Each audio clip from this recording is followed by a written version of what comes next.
Dari zaman kekaisaran kuno sampai era digital sekarang, selama ribuan tahun, ada satu aset yang kayaknya nggak pernah goyah sebagai simbol kekayaan, emas. Tapi apa sih rahasianya? Nah, di sini kita akan coba bongkar tuntas alasan-alasan mendasar kenapa emas itu dapat julukan pelindung kekayaan sejati. Oke, untuk mulai, yuk kita coba mundur sedikit ke belakang. Jauh sebelum ada yang namanya bursa saham atau aset kripto, emas itu udah jadi semacam jangkar keuangan bagi peradaban, warisannya itu dalam banget dan diakui di mana-mana. Pertanyaan besarnya kan simpel, apa sih yang bikin logam kuning berkilau ini begitu spesial? Jawabannya tuh lebih dari sekedar karena indah. Ini soal kepercayaan. Kepercayaan yang udah ditempa berabad-abad, lintas budaya dan turun-temurun. Coba deh resapi pesan di balik kalimat ini. Kuat banget kan? Sejarah tuh udah berkali-kali nunjukin kalau kekuasaan, kerajaan, bahkan mata uang kertas itu bisa datang dan pergi. Mereka nggak abadi. Tapi emas, dengan nilai intrinsiknya, ya terbukti langgeng. Nah, disinilah kuncinya. Emas itu bukan sekadar barang kuno peninggalan masa lalu. Justru sifat-sifat dasarnya yang unik itu bikin dia jadi perisai yang efektif banget buat ngelawan resiko-resiko utama di sistem keuangan kita yang modern ini. Yuk kita kupas lebih dalam. Jadi, ada 3 fungsi utama yang bikin emas begitu jago dalam melindungi kekayaan. Anggap aja ini kayak 3 tiang penyangga utama. Kalau kita paham ketiganya, kita bakal ngerti banget peran emas di dalam portofolio kita. Pilar pertama, dan ini mungkin yang paling terkenal ya, adalah peran emas sebagai benteng pertahanan melawan inflasi. Ini fungsi paling dasarnya dalam menjaga daya beli dari kekayaan yang kita punya. Coba bayangin, inflasi itu kayak pencuri diem-diem. Tiap tahun, nominal uang kita di bank mungkin kelihatannya sama, tapi kemampuannya buat beli barang dan jasa atau daya belinya itu terus-terusan kegerus. Nah, disinilah emas bisa masuk sebagai penyelamat. Perbandingan ini benar-benar nunjukin bedanya. Di satu sisi, kita punya uang kertas yang bisa dicetak tanpa batas sama bank sentral, yang risikonya ya nilainya bisa turun. Di sisi lain, ada emas yang pasokannya di planet ini ya terbatas, butuh biaya, waktu, dan usaha besar buat nambang lagi. Kelangkaan alaminya inilah yang jadi fondasi nilainya. Oke, lanjut ke pilar kedua, peran emas sebagai safe haven atau aset perlindungan. Jadi, ketika badai ketidakpastian lagi nerpa pasar global, para investor itu secara naluriah pasti nyari tempat berlindung yang aman. Kalau kita lihat polanya dari sejarah, ini konsisten banget. Pas ada krisis ekonomi, ketegangan geopolitik, atau pasar saham lagi gonjang-ganjing, permintaan emas biasanya langsung meroket. Kenapa? Ya karena nilainya nggak bergantung sama janji pemerintah atau performa perusahaan.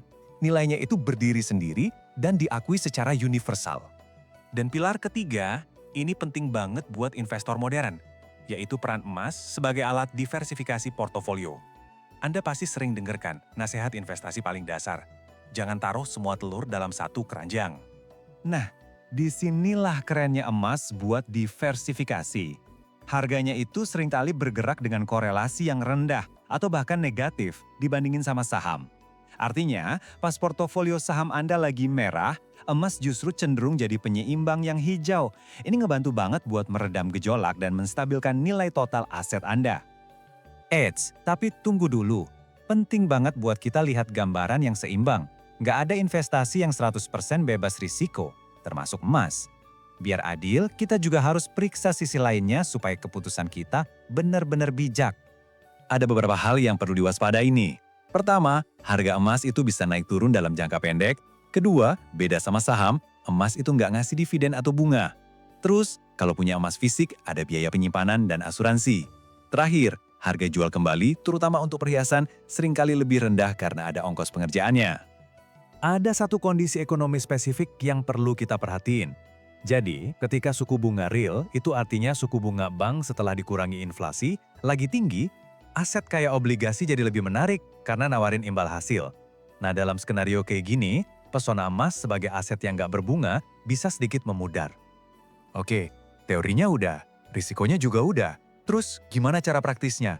Di mana sih posisi emas yang pas dalam strategi investasi kita? Yuk kita lihat lebih dekat. Ini cuma salah satu contoh ya buat investor yang tipenya konservatif. Dengan porsi 60% di emas, tujuannya itu bukan ngejar pertumbuhan yang agresif, tapi lebih ke stabilitas, melindungi nilai aset dari gejolak pasar saham. Tabel ini nunjukin sesuatu yang unik banget soal emas. Beda sama komoditas lain kayak minyak atau gandum yang harganya sangat dipengaruhi permintaan industri, Harga emas itu lebih banyak didorong sama faktor makroekonomi kayak inflasi dan situasi geopolitik. Inilah yang bikin dia jadi aset hibrida yang istimewa.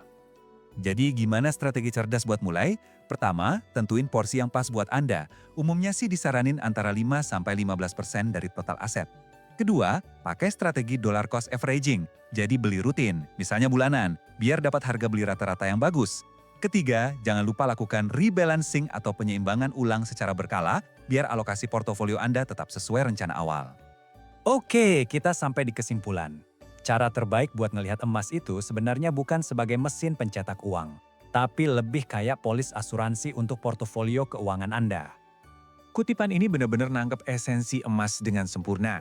Tujuannya itu bukan buat spekulasi biar cepat kaya, tapi buat preservasi, melindungi apa yang udah kita bangun susah payah dari gerusan inflasi dan badai ekonomi. Ini strategi bertahan, bukan menyerang. Sebagai penutup, saya mau kasih satu pertanyaan buat kita renungin bareng-bareng. Di zaman dimana aset digital lagi naik daun banget, apakah peran emas yang udah teruji ribuan tahun ini bakal tetap relevan sebagai pelindung kekayaan sejati? Cuma waktu yang bisa menjawabnya. Terima kasih.